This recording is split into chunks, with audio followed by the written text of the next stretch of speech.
बिस्मिल्लाहिर्रहमानिर्रहीम। अस्सलाम वालेकुम स्टूडेंट्स, उम्मीद है आप खैरियत से होंगे। आज की वीडियो में हम class 9th maths Punjab text book board chapter number 9 की रिव्यू एक्सरसाइज के क्वेश्चन नंबर 6 को स्टार्ट करने जा रहे हैं। स्टूडेंट्स, जैसा कि आप जानते हैं कि जब तक हम चैप्टर को कंप्लीट नहीं कर लेते हम रिव्यू एक्सरसाइज की तरफ नहीं आते, क्योंकि वही सारे कंसेप्ट यहाँ पे पढ़े जाते हैं जो पूरे चैप्टर में पढ़े गए होते हैं। तो हमने पहले प्रीवियस लेक्चर में क्वेश्चन नंबर 5 तक कंप्लीट किया था। अब क्वेश्चन नंबर 6 से स्टार्ट करने जा रहे हैं। आइए पहले क्वेश्चन नंबर 6 को समझ लेते हैं, देन इसको सॉल्व करते हैं। क्वेश्चन नंबर 6 में हमारे पास क्या है कि 3 सिमिलर ड्रिंकिंग ग्लासेस, 3 एक जैसे ड्रिंकिंग ग्लासेस हैं, हैव हाइट 7.5, 9 सेंटीमीटर एंड 10.5, जिनकी हाइट्स क्या है 7.5 है, एक की 9 सेंटीमीटर है और तीसरे की 10.5 है। तो if the tallest glass holds 343 millilitre, कि अगर जो सबसे लंबा वाला ग्लास है वो 343 मिलीलीटर कवर करता है, तो find the capacities of other two, तो जो बाकी दो रह गए हैं उनके अंदर कितना पानी भरने की कैपेसिटी होगी। तो आइए इन दोनों के वॉल्यूम को फाइंड करते हैं। तो सबसे पहले तो हम लिख लेते हैं जो वॉल्यूम हमारे पास अवेलेबल है। वो वॉल्यूम कौन सा है 343 का, मैंने आपको बताया उसकी कैपेसिटी कितनी है 343 मिलीलीटर भरने की।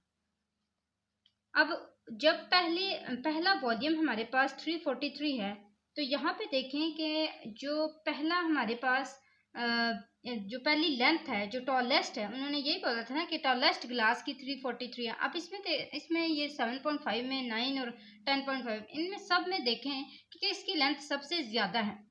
इसकी लेंथ सबसे ज़्यादा है 10.5 की, तो हम यहाँ पे क्या कहेंगे कि जो L1 है वो कितना है 10.5 सेंटीमीटर है।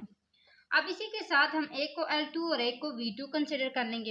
एक को हम L2 कह लेते हैं और एक को V2 कह लेते हैं। V2 चूंकि हमने फाइंड करना है तो इसको फाइंड आउट कर लेंगे, और L2 जो है वो सेकंड वाला है, उसको हम 7.5 कह लेते हैं। फिर जब थर्ड वाला फाइंड करेंगे तो V3 को फाइंड करना होगा, और L3 जो होगा वो हमारे पास 9 सेंटीमीटर रह जाएगा, तो हम उसको ये कंसिडर कर लेंगे। चलिए जी, आप फार्मूला यूज़ करते हैं। फार्मूला हमें पहले से ही याद हुआ है, L1 डिवाइडेड बाई L2 इसका होल क्यूब, ठीक है। V1 देखें हमारे पास क्या है, यहाँ पे है 343 है, हम यहाँ पे ये लिख लेते हैं 343 डिवाइडेड बाई V2 नहीं है, इसको एज इट इज़ लिख लिया। L1 हमारे पास क्या है 10.5 और L2 क्या है 7.5, और इनका हमने क्या ले लेना है होल क्यूब ले लेना है। सबसे पहले हम 10.5 का होल क्यूब लेते हैं, देखते हैं क्या आंसर आता है। तो हमारे पास आंसर आया है 1157625, ठीक है, डिवाइडेड बाय 7.5 का हमारे पास आंसर आया है 421875, सॉरी 89575 है, सॉरी, अच्छा 875। अब हमने क्या करना है, इन दोनों को डिवाइड कर लेना है। डिवाइड करने के बाद हम देखेंगे कि यहाँ पे हमारे पास जो 343 है ये वाला, इसको पहले लिख लेते हैं ना क्या क्या आता है हमारे पास। 343 आता है डिवाइडेड बाय V2 आता है। या तो आप इसको ऑलरेडी डिवाइड कर लें और फिर इसका आंसर निकाल लें, या फिर इस तरह क्रॉस मल्टीप्लिकेशन के थ्रू इसका आंसर निकाल लें। क्रॉस मल्टीप्लाई करेंगे तो इस तरह हो जाएगा, तो ये हमारे पास क्या आ जाएगा 1157625 V2 is equal to 421875 multiply by 343। अब ये जो है ये इधर आके डिवाइड हो जाएगा। जब ये डिवाइड होगा तो फाइनल जो इसका आंसर आएगा हमारे पास वो V2 is equal to 125 millilitre आ जाएगा। तो V2 हमारे पास आ गया। अब हमें चाहिए V3 को फाइंड करने के लिए हम क्या करेंगे, सेम वैसे ही V1 और L1 लिख लेंगे, और जब वो लिख लेंगे तो उसके बाद हमारे पास V3 और L3 यहाँ पे कंसिडर होंगे। तो V1 हमारे पास 343 है और L1 हमारे पास 10.5 था, वो लिखा। अब V3 हमने फाइंड करना है और L3 जो है वो क्या रह गया था 9, हमने यहाँ पे 9 लिख लेना। तो वही फार्मूला होगा V1 divided by V3 is equal to L1 divided by L3 और इसका होल क्यूब। V1 तो हमारे पास as it is 343 divided by V3 ही है। यहाँ पे L1 जो है वो हमारे पास 10.5 डिवाइडेड बाई L3 9 है, और इसका हमने क्या ले लेना है whole cube. 343 divided by V3 is equal to 117.625, यहाँ पे पॉइंट भी आता है, ठीक है, आपने ये याद रखना है। तो 0.625। अच्छा, अब यहाँ पे देखें डिवाइडेड बाय 9 हमारे पास क्या है, 9 का हम क्यूब लेते हैं तो आंसर आता है 729। ठीक है, अब हमने सेम वैसे ही कर लेना है 117.625 V3 इज इक्वल टू, इसको इसके साथ मल्टीप्लाई करना है ना, तो 729 मल्टीप्लाई बाय 343। अब 729 मल्टीप्लाई 343 डिवाइडेड बाय 1157.625 लिख लें तो देखें आपके पास V3 का आंसर क्या आता है। तो यहाँ पे देखें V3 का हमारे पास आंसर आया है 216।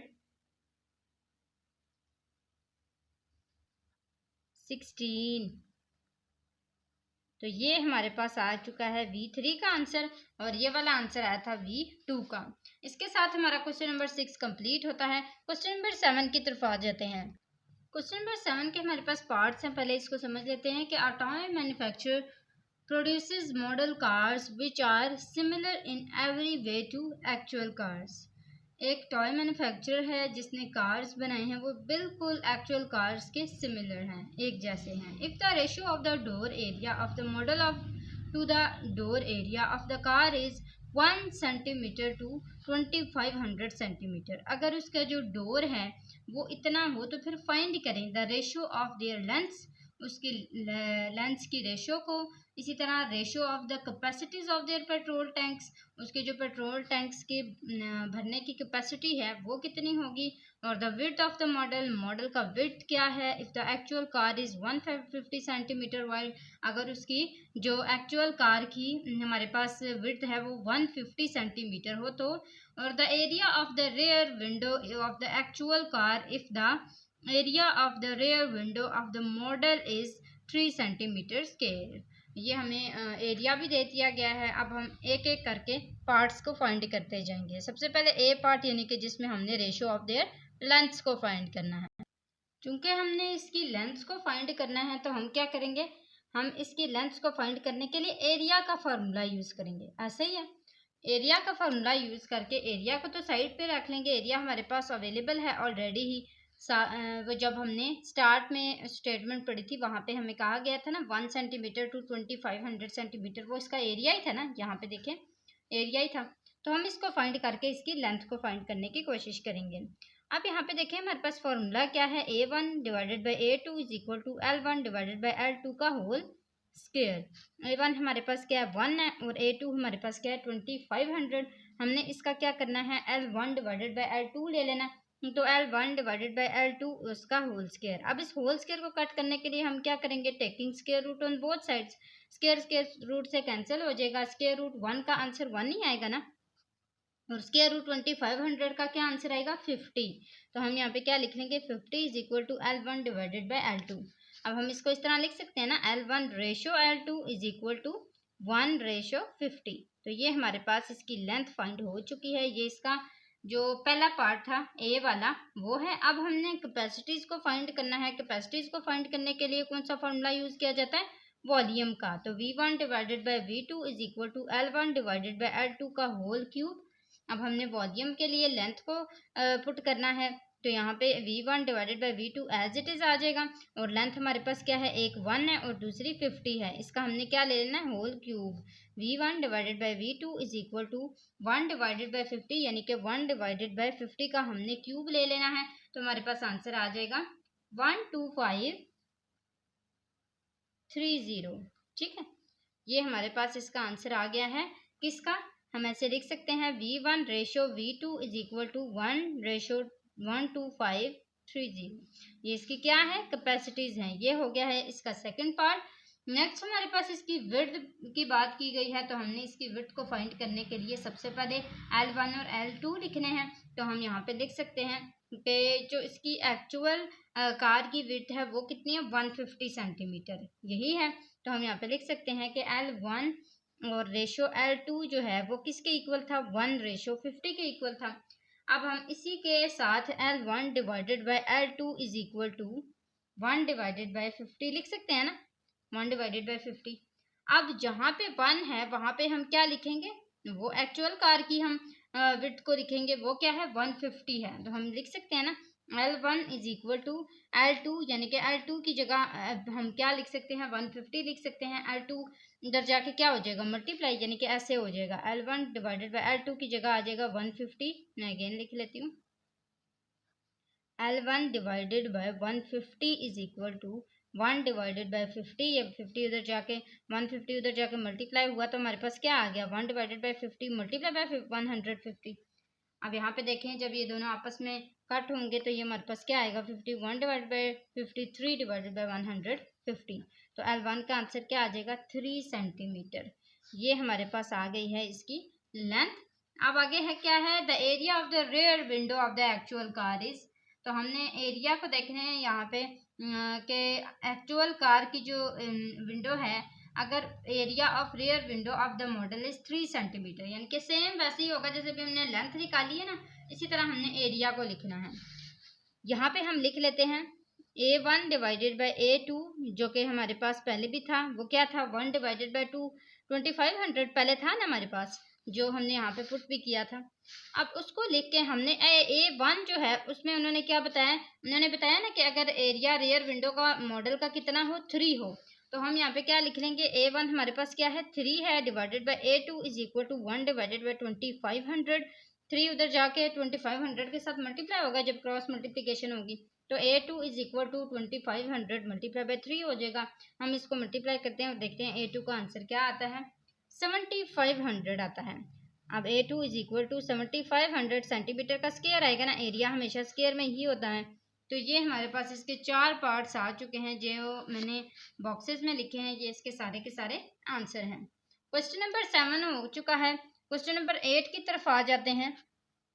इसमें क्या है हमारे पास कि the ratio of the areas of 2 similar labels on 2 similar jars of coffee की जो जार्स हैं 2 सिमिलर हैं वो हमारे पास, और उनके जो एरिया हैं वो भी सिमिलर हैं, is 144 ratio 169। Find the ratio of, आपने क्या फाइंड करना है, the Heights of 2 jars, Heights को फाइंड करना है, रेशो हाइट्स और लेंथ्स की फाइंड करनी है, और उनकी कैपेसिटीज को फाइंड करना है, यानी कि वॉल्यूम को। सबसे पहले हमने हाइट्स दोनों जार्स की फाइंड करने के लिए वही जैसे पहले हमने लेंथ्स को फाइंड करने के लिए क्या किया था, एरिया का फॉर्मूला यूज़ किया था, तो हम यहाँ पे भी एरिया का ही फॉर्मूला यूज़ करेंगे। A1 divided by A2 is equal to L1 divided by L2, ऐसे ही है। अब यहाँ पे देखें कि हमें जो बताया गया था कि the ratio of the areas of two similar आगे है labels on 2 jars of coffee is 144 169, ठीक है। अब यहाँ पे देखें L1 और L2 हमारे पास नहीं है, उनको हमने फाइंड करना है। A1 और A2 तो है ना, हम यहाँ पे इनको पुट कर लेंगे। वो क्या है L1 और L2, 144 और 169 is equal to L1 divided by L2 आ गया। अब हमने इसका क्या ले लेना है, इसका होल स्क्वायर था ना, हमने इसको कट करने के लिए, इस स्क्वायर को कट करने के लिए taking square root on both sides कर लेना है, जैसे पहले किया था।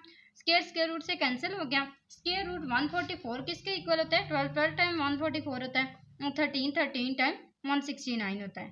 तो इसका मतलब है कि हमारे पास ये दो जो हैं वैल्यूज आ चुकी हैं, किसकी, L1 और L2 की। L1 ratio L2 is equal to 12 ratio 13, इस तरह लिख सकते हैं ना। अब यहाँ पे देखें कि ये जो दो लेंथ्स आई हैं ये हमारे पास इसकी हाइट्स हैं दोनों अदर जार्स की। यहाँ पे जो सेकंड वाला है इसी में आपके पास रेशो ऑफ हाइट्स और लेंथ्स हैं, इसमें भी आपने यही लिखना है, ठीक है, लेंथ 1 और लेंथ 2, 12 और 13। मज़ीद देखते हैं हमारे पास है कैपेसिटीज़। तो कैपेसिटीज़ जो है वो हमारे पास क्या है, कैसे फाइंड होती हैं, ये वाला पार्ट है, वो है वॉल्यूम के थ्रू ही हम कैपेसिटीज को फाइंड करते हैं ना। तो V1 V2 और is equal to L1 divided by L2, इसका क्या ले लेते हैं, होल क्यूब। अब देखिए यहाँ पे हमारे पास क्या अवेलेबल है, L1 और L2 अवेलेबल है ना, जो हमने भी निकाले थे। तो ये आ जाएगा 12 डिवाइडेड बाई 13 का होल क्यूब। 12 का हम होल क्यूब लेंगे तो हमारे पास क्या आंसर आ जाएगा, 1728, और 13 का क्यूब लेते हैं तो आंसर आता है 2197, ठीक है। अब इसको यहाँ पे लिख लेते हैं कि V1 divided by V2 is equal to 1728 divided by 2197। इसका मतलब है कि इसकी जो रेशो बनेगी वो क्या बनेगी, V1 ratio V2 is equal to 1728 ratio 2197। ये हमारे पास इन दोनों की कैपेसिटीज आ गई हैं जो जार्स की थी। यहाँ तक क्वेश्चन नंबर 8 भी कंप्लीट होता है। क्वेश्चन नंबर 9 की तरफ आ जाते हैं। A tessellation of tiles on the floor has been made using a repeating pattern of a regular hexagon. 6 squares and 6 equilateral triangles. Find the total area of a single pattern with side length 1 divided by 2 meter of each polygon. अच्छा, यहाँ पे जो हमें नज़र आ रही है, ये मैंने ऐसे तैसे करके बना ही लिया है। आपकी बुक पे बहुत प्यारा बना हुआ है, इसमें टाइल्स बनी हुई हैं।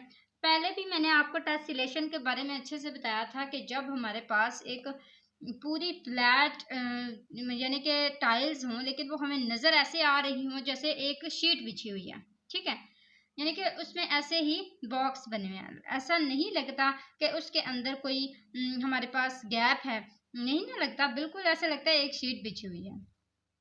तो उसका उन्होंने बताया कि बार बार यूज होने वाला पैटर्न, या आपकी डेफिनेशन है किसकी, टेसिलेशन की, कि repeating pattern of a regular hexagon. यहाँ पे कौन सी पैटर्न जो है वो बार बार यूज हो रहा है, वो है हेक्सागोन का, ये वाला, ये जो मैंने ऐसे करके फ्लावर बनाया ना, ये वाला। 6 स्क्वायर्स एंड 6 इक्विलेटरल ट्रायंगल, इसके अंदर 6 इक्विलेटरल ट्रायंगल्स भी हैं और 6 ही स्क्वायर्स भी हैं। Find the total area of a single pattern, आपने क्या करना है, टोटल एरिया फाइंड करना है एक पैटर्न का, यानी कि ये जो एक पैटर्न है ना इसका, विद साइड लेंथ, और इसकी जो साइड लेंथ है वो कितनी है, 1 डिवाइड बाई 2 मीटर है हर पॉलीगॉन की। हर पॉलीगॉन की कितनी साइड लेंथ है, 1 डिवाइडेड बाई 2 मीटर। आइए इसको सॉल्व करते हैं। एक जो हमारे पास हेक्सागोन होता है ना, एक हेक्सागोन, उसका जो एरिया है वो कितना है, 3 square root 3 divided by 2s square, ठीक है, ये हमारे पास एरिया है। ये एक किस्म का हमारे पास फॉर्मूला है। अब यहाँ पे देखें कि 3 स्क्वायर रूट 3 जो है डिवाइडेड बाई 2, वो आगे ये जो s है वो किसके इक्वल है, हमारे पास 1 डिवाइड बाई 2 के इक्वल है। 1 डिवाइड बाई 2 को अगर हम करें तो 0.5 आता है। अब 0.5 हम कहाँ पे पुट करेंगे, s की जगह, तो 0.5 का स्क्वायर आ जाएगा। अब हम क्या करेंगे, 0.5 का स्क्वायर लेके इस 3 स्क्वायर रूट 3 से इसको मल्टीप्लाई करेंगे, देखेंगे हमारे पास आंसर क्या आता है। तो आंसर आता है 1.299 डिवाइडेड बाई 2। अब इन दोनों को भी डिवाइड कर लेते हैं, देखते हैं इसका क्या आंसर आता है। हमारे पास आंसर आया है 0.649। ये हमारा जो आंसर है ये किसका है, ये एक हेक्सागोन का आंसर है। अब हम करते हैं 6 स्क्वायर्स के लिए फाइंड। 6 स्क्वायर्स है हमारे पास, ये पहले बात हो गई थी ना, 6 स्क्वायर्स है, हमने टोटल एरिया फाइंड करना है। तो 6 स्क्वायर्स हैं, हम कहेंगे कि जो एक एरिया का स्क्वायर है ना, एरिया ऑफ 1 स्क्वायर, वो किसके इक्वल है, 1 डिवाइडेड बाई 2 के, ऐसे ही है ना। अब 1 डिवाइडेड बाई 2 जो है वो तो एक हमारे पास साइड है, तो हमने दो साइड्स का करना है, तो हमारे पास क्या हो जाएगा, 0.5 और 0.5। तो 1 डिवाइड बाई 2 किसके इक्वल होता है, 0.5 के, तो 0.5 मल्टीप्लाई बाई 0.5 किसके इक्वल आ जाएगा, 0.25 के। तो ये जो है हमारे पास एक स्क्वायर का एरिया है।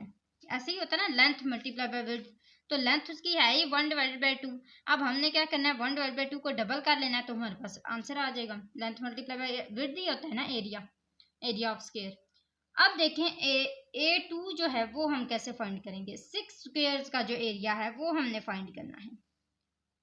वो कैसे फाइंड करेंगे, 6 है ना, और एक हमारे पास जो एरिया है वो कितना है, 0.25। तो उसके साथ जब इसको मल्टीप्लाई करेंगे तो हमारे पास आंसर क्या आएगा, 1.5 मीटर का स्क्वायर्स। ये तो आ गया हमारे पास 6 स्क्वायर्स का। अब हमने 6 इक्विलेटरल ट्रायंगल का फाइंड करना है। इक्विलेटरल ट्रायंगल्स भी थी ना, 6 equilateral triangles. Area of one equilateral triangle. Equilateral triangle. अगर एक इक्विलेटरल ट्रायंगल का हम देखें तो हमारे पास वो कितना आता है, square root 3 divided by 4s square एक का। तो यहाँ पे हमारे पास जो s है वो है 0.5, तो हम यहाँ पे क्या लिख लेंगे, 0.5 का होल स्क्वायर, और यहाँ पे as it is square root 3 divided by 4। तो यहाँ पे हमारे पास 6 थी, तो हम 6 भी लिख लेते हैं direct he, 6 multiply by area of 6 equilateral triangle, ठीक है। तो ये हमारे पास फाइनल इसका देखते हैं आंसर क्या आएगा। हम इसको टोटल ही साथ ही इकट्ठा ही कर लेते हैं। तो ये हमारे पास आ जाएगा 0.6495। ये हमारा इसका आंसर आता है किसका, इसको मल्टीप्लाई करने से। अब मजीद करते हैं, हमने टोटल एरिया फाइंड करना है। तो A1 A2 A3 सबको आपस में, ये हमारे पास A3 आया है, ठीक है। A1 A2 और A3 इन सबको हमने क्या कर लेना है, आपस में प्लस कर लेना है। तो ये हमारे पास टोटल एरिया आ जाएगा। अब ये कितना आएगा, पहला हमारे पास आया था 0.649 प्लस दूसरा आया था दूसरा आया था 1.5 मीटर का स्क्वायर और तीसरा आया था 0.6495। अब हमने क्या करना है, इन तीनों को आपस में प्लस कर लेना है। तो हमारे पास आंसर आ जाएगा 2.799। तो ये हमारे पास इसका आंसर आ चुका है। मीटर का स्क्वायर भी लिख लेते हैं। इतना आंसर आ चुका है और इसके साथ साथ हमारा क्वेश्चन नंबर 9 भी कंप्लीट होता है और ये वाली रिव्यू एक्सरसाइज भी कंप्लीट होती है। आज के लिए इतना ही था। जाते जाते आपने चैनल को ज़रूर सब्सक्राइब करते हुए जाना है। नेक्स्ट इंशाल्लाह चैप्टर नंबर 10 की रिव्यू एक्सरसाइज हमारी रह गया, हम उसको कंप्लीट करने की कोशिश करेंगे। आपने लाजमी अपने फ्रेंड्स के साथ भी ये वीडियो शेयर करनी है। आज के लिए इतना ही। अगली वीडियो तक के लिए अल्लाह हाफिज़।